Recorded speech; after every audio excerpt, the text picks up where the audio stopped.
Hello viewers, welcome back to our channel মিষ্টি and মামাজ life. শুভ গণেশ চতুর্থী জানাই সকলকে।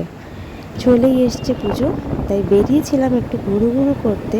ভাবলাম মিষ্টির জন্য একটা ড্রেস কিনে দিলে কেমন হয়।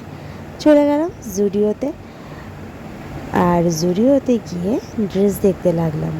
এই দেখো মিষ্টি আর মিষ্টির পাপা ঢুকে পড়েছে জুডিওতে, আর আমি একটু ক্যাঁত মারছিলাম।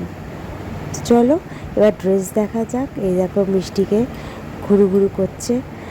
তো অনেক কালেকশন ছিল, বেশ ভালো ভালো কালেকশনই ছিল, কিন্তু তার মধ্যে থেকে মিষ্টির পাপার এই ড্রেসটা পছন্দ হয়েছে।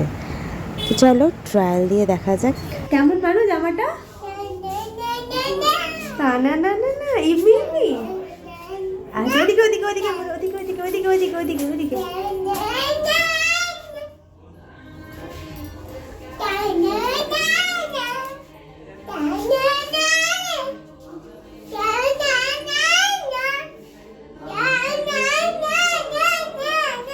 কেমন জামাটা কেমন? এমনি এমনি।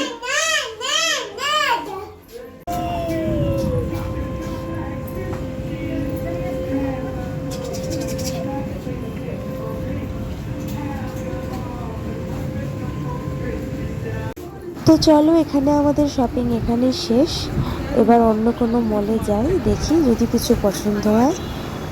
চলে এসেছি বাজার কলকাতায়। বাজার কলকাতার ড্রেস কালেকশনও মোটামুটি ভালোই থাকে। মিষ্টির জন্য কিনি এখান থেকে অনেক ড্রেস। তো কালেকশন ভালোই ছিল মোটামুটি, বাট আমার চোখে খুব একটা লাগলো না, কারণ যেগুলো ভালো লাগলো সেগুলো অলরেডি মিষ্টির জন্য কিনে নেওয়া হয়েছে। আর চলে যাই এম বাজারে। তাই এম বাজারে ঢুকে দেখি কালেকশন খুব একটা ভালো লাগছে না। টুকটাক কয়েকটা পছন্দ হলো, তো তার মধ্যে বেছে আমি নিয়ে নিলাম। তো চলো, এবারে আমাদের মোটামুটি শপিং শেষ। আর এই যে রাস্তা যেতে যেতে অনেক গণেশ ঠাকুর দেখতে পেয়ে গেছি। এবার আমরা বাড়ির দিকে যাচ্ছি, কারণ অনেকটা রাত হয়ে গেছে, মিষ্টাইকে গিয়ে ডিনার করাতে হবে। তো এই যে চলে এসেছি আমরা। ভিডিওটা ভালো লাগলে লাইক শেয়ার সাবস্ক্রাইব করতে ভুলো না। ততক্ষণের জন্য দেখতে থাকো, ভালো থাকো, টাটা।